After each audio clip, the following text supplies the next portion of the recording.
Hello and welcome to the second look from the Anfield Wrap after Liverpool have gone back to the top of the Premier League table with a 2-1 win over Fulham at Craven Cottage. Having a look back over the game, you've got me, Dan Austin, and them, Kev Walsh and Paul Senior. And Kev, to get straight into it, it's by no means a performance full of quality from Liverpool. Fulham are a very, very poor side as well, I think we have to note, but in this title race at this stage, it's points that matter, and Liverpool, in a game where they haven't played particularly well, have managed to force a result over the line. I said on the team talk the other day, I thought people were taking a little bit lightly talks of 5s and 6s and all that, because they're not a good team, that's why they're in the trouble that they're in. But by the same token, at this stage of the season, we're not a team that's used to going for the league title either, so you don't expect Nerves to get the better of some of the players, but it's a possibility that it can happen. I think we've got to be realistic about that. And as you said, they're not good at all, but they give us a load of space and we still couldn't do anything with it, which is most unlikely. So, yeah, the main point was we needed the 3 points and we got them, so that'll do, won't we? Paul, Liverpool have been very fortunate to have some incredibly memorable moments away at Fulham over the years. There's Steven Gerrard, there's Maxi Rodriguez, there's Yossi Benayoun. This one with James Milner at the end there has the potential to be the most important of any of them ever. Yeah, do you know what, I was coming out the ground thinking about that Gerrard, still where he's swinging his shirt and just wondering in what context will I look back at that James Milner goal in years to come, you know, because we weren't great, but we weren't terrible. We always felt in control, and, you know, the two most unlikely people to make an error do so, but it was one where I thought Liverpool were happy to stay in second gear, and I wondered just how much Bayern had taken it out their legs.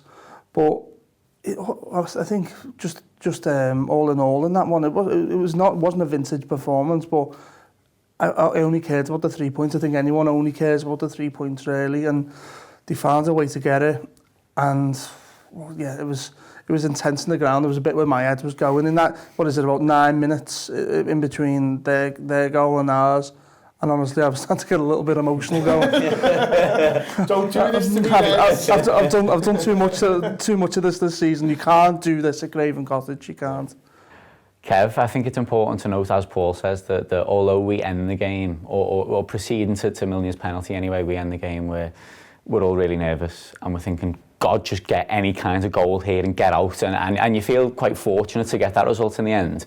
But Liverpool are in complete control of the game. Fulham at no stage, apart from the bizarre goal that they do score from, look like making a chance of any note. So I think although we reached the point where we think, God, that was close, and aren't we very fortunate to have got 3 points, in reality, it was probably a very, very comfortable game up until that point.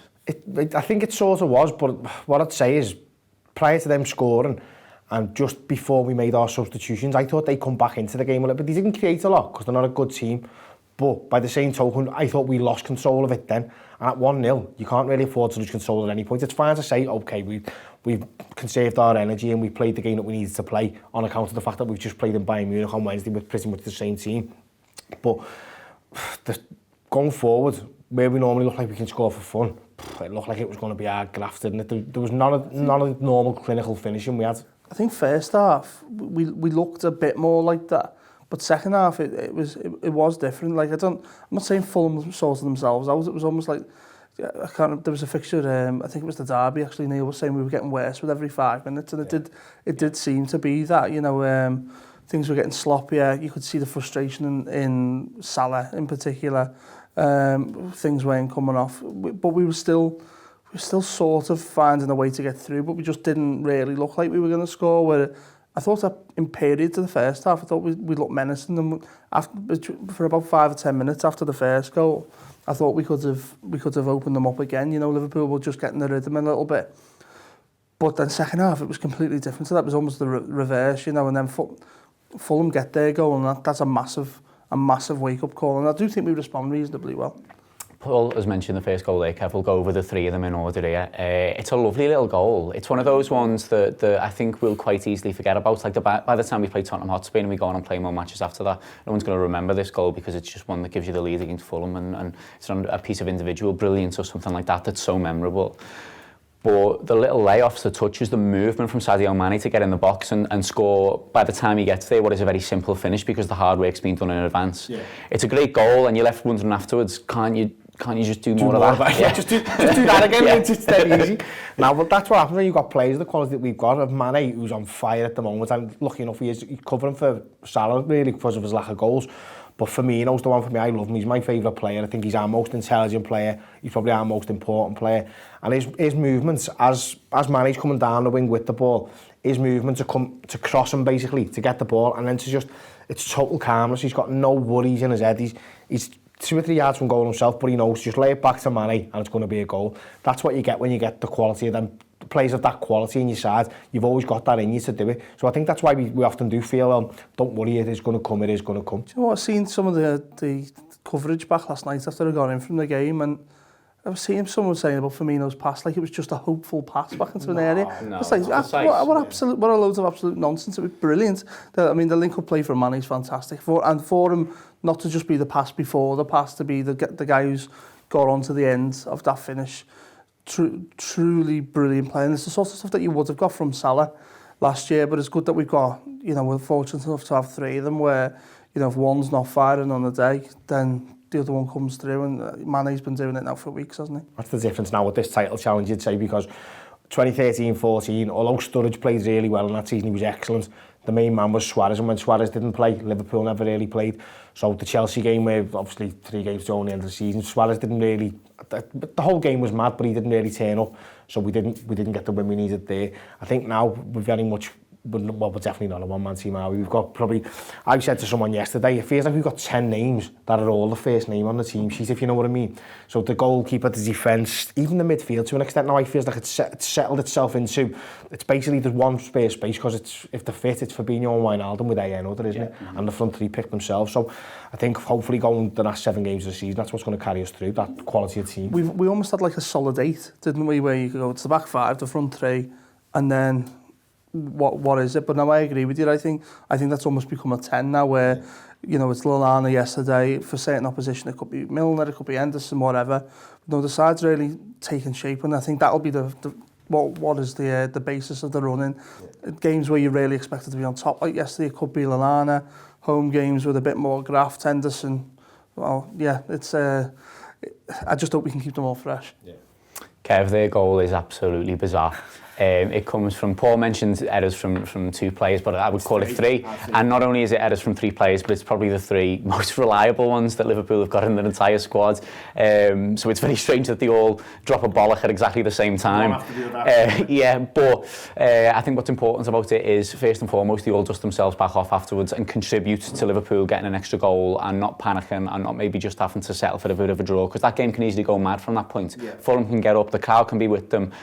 Van Dijk and Alisson can go a bit shaky if they want. Milner can sort of, hide a little bit, just not want to be on the ball. But every one of them keeps playing their natural game and makes a genuine contribution to Liverpool eventually getting over the line. They're the type of players that, I think sometimes with Trent, maybe you can see if he makes a mistake, it might play on his mind a little bit, which is inevitable. He's a 20-year-old kid playing for his hometown club. But them 3, as you said, they've dropped the ball one after the other.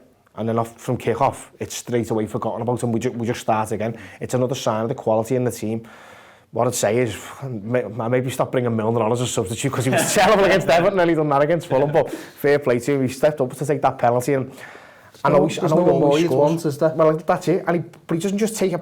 Normally in that situation, you think, well, I've got the bollock there, I'm going to make sure this goes in by slamming it in. But he doesn't. He basically Panenkes it in. You're like, well, how cool can you be? It's coolness personified to do that, isn't it? So fair play to him. And they're the type of moments that you hope as you look back on in the end of the season and think, well, fucking hell, we dropped the bollock there. And the very player who put us into the situation where we thought we were out in the league title race, 5 minutes later, then takes your penalties, that cool, and puts you through. They're the little things that make you think, well, is it our turn this time, mate? Paul, it is a penalty. I seem to see some people, and I caught a little bit of the commentary questioning whether it was or not. I think it's just a bit of madness from Sergio Rico. Sadio Mané isn't really going anywhere towards the ball, but it's sheer movement. The fact that he's there, the fact that he's putting himself in that position is what gives Rico that doubt in his mind where he has to pull him down. And then yet the fact that you've got someone with the composure of James Milner to come up, and everyone in the ground, everyone watching at home just knows it's going in. It's a brilliant position to be in. Yeah, the penalty itself, in the ground, it seemed very obvious that he flung himself, Mané. But I think it comes back to that thing, is if he doesn't, he's not getting the pen. Yeah. Salah didn't last week, did he, when it should have been a penalty? This is it. So you've got to exaggerate it, and I'm glad he has. Some people will say, oh, it's a dive. It's not. It's because if he stands up, there's no way in the world he gets that pen. Whereas he has to go, it is a pen. It is absolutely a pen, and if he should be able to go, you know, hands up, that's a pen, but that's never going to be the case. As you say, if he doesn't go down, it's no pen, and we don't get the win. So he's done what he needs to do, so I'm fine with that. James Milner is a fella who doesn't have many different styles of pen, does he? It's either bottom corner or that one, but his presence of mind under that amount of pressure, you know, even the Gerrard one we talked about years ago with that amount of pressure on, I worried about him, but Milner yesterday, I just fancied him. Just as the minute he stands up, and he also tells Salah no, and I like that about him, that he was just like, no, I've got this, I'll do it. And, you know, he rescues himself, he rescues Van Dijk and Alisson, but yeah, keeps us in the mix. Right, that's all we've got time for part one. Neil Atkinson has had a look with the tactics board about how both teams set up, how it ends up playing out as it does. We'll be back in a second with the boys talking about individual players, and we'll be doing loads on Sadio Mané. What we saw, Fulham versus Liverpool, was a really good example. Firstly, of the metaphor of Rafa's blanket. It was Benitez who first referred to his team as a blanket and stretching the blanket. And secondly, what we saw was the idea as to where you put your blanket if you're a manager like Scott Parker, managing a side like Fulham, coming up against a side like Liverpool. The way I've got these little counters here is, it's just merely sort of representative, but it shows you the space that was allowed in wide areas from this Fulham side, and that they really did defend very much the edge, the width of their own area first and foremost. That means that they made the calculation. They're all right with Liverpool's fullbacks having the ball in those wide areas. Yes, they'll close them down. Yes, they won't make it too easy for them. But on the whole, they were happy for Liverpool to play big switches, have those balls reach the feet of Alexander-Arnold and Robertson, and then go from there. That says that they feel as though they could then defend what happened next. Now, a few times you saw Robertson get all the way to the byline, and his final product wasn't quite maybe what he would have liked, although he is unfortunate, I would argue, with his shot. I think he does really rather well. They were happy for Alexander-Arnold to cross it as well from these sorts of areas, which is really interesting. We've seen Alexander-Arnold's delivery be terrific, certainly against Burnley in recent memory, and Watford, where he was different class in terms of the balls he was dropping onto people's heads. But from the point of view of Fulham, they decide they'd rather that was happening than things happening in here. That's the decision that you have to make sometimes as a manager. Our manager has to make them too, but sometimes a manager's left with the idea of they're going to attack, so what's the way I most want them to attack? And then it's down to Liverpool to work out whether or not they're happy with that, or to play into the hands of the opponent.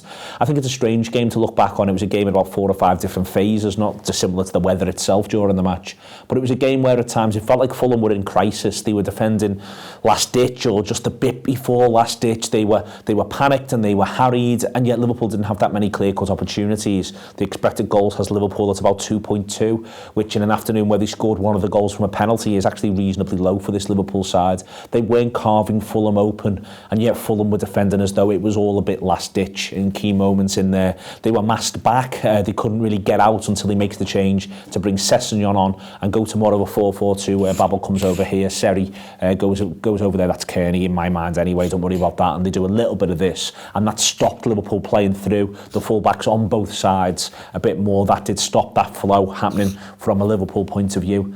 But it shows you that, you know, Scott Parker's plan will have been, let's get to the hour mark and limit the damage as much as possible. Having got to the hour mark, he made the sub to be a little bit more aggressive. It nearly worked for him. They nearly got lucky with the defensive rick from Milner, Van Dijk and Alisson. But the truth of the matter was, in the end, Liverpool had that little bit too much. They kept the calm, they kept the nerve, they won the game 2-1. Thanks very much to Neil for that. Back now with Kev and with Paul, and we've got to talk about Sadio Mané because he does the business again. The 2019 he's having is frankly incredible. He scored 11 and 11. He's on 17 in the league, Kev, which is only 1 behind Sergio Aguero, who's the top scorer. I think we're getting to the point where he's our most important player between now and the end of the season. Yeah, definitely. He's coming into his own, isn't he? And as we said before, it's perfect timing for us because he's covering for Salah a little bit. I've seen a stat today that said he's the top scorer in the Premier League if you take away penalties. And I know that's a stupid stat, but when you consider the other players in there, your Agueros, your Aubameyangs, your Kanes, it's an unbelievable record he's got himself. And he's at the point now where you look at him and every time he comes on the pitch, I think he's going to score. So he must definitely think he's going to score. He's running with the ball. Everything he does just seems to be with a touch of assurance that of a man that scored 10 in 10 or whatever it is that he's got, and long may that continue. Paul, it's a match there where Liverpool dominate possession, it ends up at 63%, but there are periods in the game where it's getting up to 75, 80 for 10 and 15 minute periods. And they never quite look consistently threatening, so they make the half chances. They have maybe 2 or 3 minute spells where they're a bit more overtly attacking, but you know, it's not a vintage Liverpool performance going forward by any stretch. But I think what makes the difference in the end, certainly for both Liverpool goals, is the ingenuity, the movement and the intelligence of Sadio Mané as a footballer, because in my opinion there's good work by other players in both goals, but he forces both of them for me. Yeah, that's it. He's so determined, and even his little face, you know, when he's won the pen, you can just see like he knows he's played a blinder there for it. Yeah, I mean, there's been a little undercurrent of people saying he's our best player, you know, for a long time. But obviously Salah scored 40 odd goals last season. Yeah. Virgil van Dijk's on another level in terms of his own position. But he's certainly getting there. If it's not him, it probably is Van Dijk. Now I'd say he's probably our most important front three player now, and especially till the end of the season. And to be honest with you, he's the one that, you know, I always feel like when he's not there or he's not firing, we suffer the most from. So like, I almost feel like we can cope a little bit without Salah. But Mané's, I just remember Danny Rose coming off a pitch against Tottenham and basically going, I don't ever want to face that again. Yeah. You know, and I think from then, I think defenders all up and down the country have feared Sadio Mané. You know, in that sort of select club of Premier League defenders, I reckon they all know Mané's a nightmare to defend against. Definitely. They all fear him, and I think Liverpool are much more scary unit with Mané in the team. Kev, earlier in the season, I think he was probably, from what I remember of the time anyway, the most criticised of the front three for being a bit off rhythm. You know, that period where everyone was talking about them clicking. When are they going to click? When are they all going to get back on their individual form and stuff? It felt to me like he was the one that was sort of most picked on a little bit. I think that's partly because Mo Salah gets an awful lot of the benefit of the doubt after the season he had last time. Roberto Firmino's game is a lot less about scoring goals than the other two, so again, he gets a bit more slack. So Mané's the one who takes like the full pelt of it. But a similar thing happened last season in the, I think, sort of first half of the season. People were critical of his performances, people were critical of his output, of his actual goal scoring in the charts and everything. And then the second half of the season, he's incredible. He plays basically that Porto away match, and then just decides he's going to be, decides he's going to be brilliant for the rest of the season. And I think a similar thing's happening. I think he is a footballer that is very, very aware that a season is a marathon, not a sprint. Yeah, but it's the intelligence thing again, isn't it? A lot of times you get a striker or he is a striker now, but I still think of him as a winger because he's that type of player, isn't he? He's fast, he's so skillful, but he's getting into the centre and he's scoring a lot of goals. Also, you would call him a striker.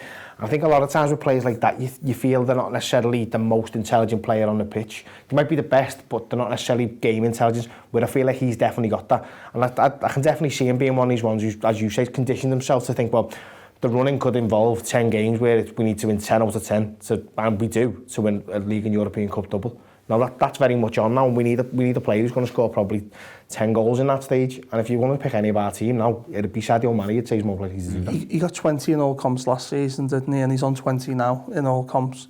It's without pens, it's a phenomenal return. You know, it really is. And to be doing it consistently is the other thing as well. You see lads who do this, and they have a season where they do it. Now, we've got a wide player there, bringing 20 goals. We've obviously got Salah. He's on I think it's about 20 all comps as well, isn't it? And then Firmino's chipping in as well. It's obviously our main threat, but it's just a consistency that you can almost bank on it now, where you know Harry Kane will probably get you 20-25 goals every season. If we've got 3 of them, that's unreal. Yeah. I want to talk about Fabinho quickly, Paul. We were talking about the midfield earlier and saying that basically he feels like he's on the team sheet now for any game where he's fit and ready. Me and you did the little video about the team news from outside the Allianz the other night, and we were both very, very surprised that he didn't start. Obviously, he ends up playing most of the game anyway. And for a lot of the match yesterday, he ends up walking a tightrope because he gets that booking sort of 35-40 minutes in. He could very well be sent off about 30 seconds later because he does exactly the same tackle and somehow gets away with it. But I think after that, considering the fact that he can't be throwing his limbs in when someone's running towards our goal like he would usually do, because he simply can't take the risk of us going down to 10 men. I think he manages it nigh on perfectly. The development of him in such a short space of time has been, you know, something to admire really, because there was people completely writing him off, saying he was the first one Edwards had got wrong and stuff like that, and they absolutely haven't. he's maybe fortunate. It's a silly tackle to put in. Any ref with an ego would have loved to have sent you off there. My team has been right. My team would have had a field day with that one. But no, I thought he, after that, was tremendously responsible. Thought he played really well. And just in terms of, he is one of them ones whose first name on the team sheet now, where I was very surprised that he didn't play he wasn't picked to start against Bayern, because of how responsible he is and how good he is in the air, and I just thought this is the one he definitely starts in Bayern, and then he never. Maybe it was just legs and minutes and stuff like that, but he didn't look like he at all, and I thought it was a great performance from him. Kev, we're all obviously aware of his defensive work and the fact that he is such a good stopper in the middle, and he's great in the air, and he gets things. He regains possession a lot and basically gives it to more talented lads going forward than him. But I think what I like about him most is actually his passing range. Yeah. I think it's completely underrated, and I think very few people will have expected it when we first bought him. The fact that he can move the ball so quickly forward, he's not one of these that picks it up and just gives it 3 yards to the left and slows the game down by doing that. He wins the ball back with a sliding tackle, looks up, bangs a 10-yard pass into Salah, or plays a 15-yard one to Lallana, who's now on the break. And I think the fact that he combines such defensive ability with a forward-thinking brain makes him a brilliant player. Yeah, like the ultimate midfielder almost. I'd say one of our most important attacking aspects of this season, especially when we play someone a little bit poorer than, so say your lower half of the table teams, is the ability to get the play switch from one side to the other. Now, Trent and Robbo will do the crossfield passes, but sometimes that takes too long. But he's the one, Fabinho's the one where he'll take the ball off the fullback and he can put a 25-30 yard ball into the space in front of one of the other fullbacks. And I think that the ability to switch the play is what's zagging players left, right and centre out of the way, and it's what's given the likes of Mané, Firmino, Salah the spaces to run into. And he's the fulcrum for all of that, because the passing all goes through in midfield now. And as you say, his passing, he can be short, he can be long. I think he's excellent. I've never really been a big fan of them crossfield balls, because often they're just played at sort of like a slow pace across it. He absolutely bullets them. Yeah. It was like he was just saying to Trent yesterday, how's your touch every time. And to be fair, Trent delivered in that regard, and he was trapping them a lot. But it's even the one, he's got such a varied range of passing where he'll just knock it around a fullback or whatever and put someone in behind. Really, really good. And yeah, I mean, I think he's only going to get better. He doesn't look it, but you forget how young he is, Fabinho. And so he's got a good few years ahead of him. Quickly, just before we go, on Mohamed Salah, Liverpool have 16 shots. Yesterday, 5 of them are Mohamed Salah's, and none of them are ever really in danger of going in the net. It's 7 games without a goal. He's been playing well in a number of them games as well, but are we worried about the dry spell? Absolute fraud, mate. Yeah. 1.5 season wonder. We were all right about him. It's not working for him at the moment, is it? But you see that ball he puts through for Mané's goal in Munich. There's no doubt in his quality, and there was times where I thought he was menacing. It's just not happening for him. But fucking hell, the minute it goes in, I reckon it will absolutely open the floodgate. You can see it's bothering him, and it's sat a little bit, because you just know how much ability he's got. Where that chance towards the end to make it 3. Last season, he'll stand on the ball, salute the keeper and lob him or something, Yeah. This year, like, it just doesn't look like he could, if there was no keeper there, he'd put it in, he's at the bar or something. It looks like it's playing in his own mind, because last season he was slamming. He was that one where he cut in from the right-hand side and he'd slam it into the top corner. He's trying that now, but he's not slamming it, he's curling it. And that, you've got to curl it past the top-class goalkeeper like that. It's got to be pinpoint. He's one touch too many, all that, isn't he? Yeah. And that's what players do when they are feeling a little bit shy and confident. So, listen, as you said, I think when he gets a goal, you get another 10, so it'll be fine. And players do go through the slack periods like that. It's inevitable, even the best players in the world do. But we're lucky to have the important thing of Salah being off the pace and Mané being on it for him, so the team's not suffering really. When he gets one, gets another one. To have the 2 of them on form going into this period of the season, it's exactly what you need. That is about all that we've got time for this episode of The Second Look. Thanks very much to Paul and to Kev for the time, and thanks to you for watching. It might be an international break now, but the content doesn't stop. Liverpool are very much in a title race. They are 2 points clear of Manchester City. They've got a game in hand, but it's a really hard one. They've got a very favourable draw in the quarter-finals of the Champions League. If you don't already subscribe to the Anfield Wrap Store player service, this is genuinely the time to do it. Give it a go, because there's going to be loads of stuff over the next couple of months as Liverpool go for the ultimate glory. This could very well be the best season in Liverpool Football Club's history if both of these things come off. Make sure you're a part of it. Go to www.theanfieldwrap.com/subscribe. Get on it if you don't already. If you do, recommend it to other people. It means we can do more things. It means we can make more content, try new formats. It's all very helpful. But for now, thanks for watching. All the best, and up the Reds. Thank you very much indeed for second look there. Excellent stuff from Dan and the folks there throughout. What I want to use this little spec for now is to make a little announcement. The Anfield Wrap app should be available mid-April. Mid-April covers a multitude of sins. We can start mid-April on the 5th of April. We can have it extend all the way to the 25th of April. But we are very confident it will be there from mid-April. When it comes through, we want it to be the place to get all your Anfield Wrap content, whether it's video, whether it's audio, whether it's the writing. We want you to be able to go to the Anfield Wrap app and get everything you need to share in us telling the story of supporting Liverpool from the heart of the city. These videos that we've been putting on this channel across the last weeks, months, throughout the whole of this season, second look, post-match pint and the preview show, they will be going behind that paywall. Talking Reds and On This Day won't. They'll remain on our YouTube channel, although you will be able to access them through our app. So even if you don't want to subscribe to what we do, the best place to get what we do, whether it's the audio or the video, or as I say, the writing, will be through the app. So do think about that. But we are moving second look, post-match pint and preview and a few of the other little sort of special things that we've done to behind the paywalled option for us. The pricing will be as follows. There will remain a £5 skeleton audio option. There is obviously a free option as discussed, and then the audio and the video will be £7 each or £10 for both. We want people to go in for both. Obviously we do. We want people to share in everything that we do, and we've been working on developing what we do at the Anfield Wrap now for some time. So we're just letting you know that that will be happening when the app launches. Videos such as this one will be going behind that paywall. We will encourage you to come and get involved, come and get stuck in, come and subscribe with us. Everything that we do, we try to improve all the time, all of our products, all of our shows. I think the audio's never been in a better place. We've loved doing the video, as we've been doing since the start of the season. So we'll let you know more when we know more, but the app will be launching mid-April, and you'll be able to subscribe to it there and then.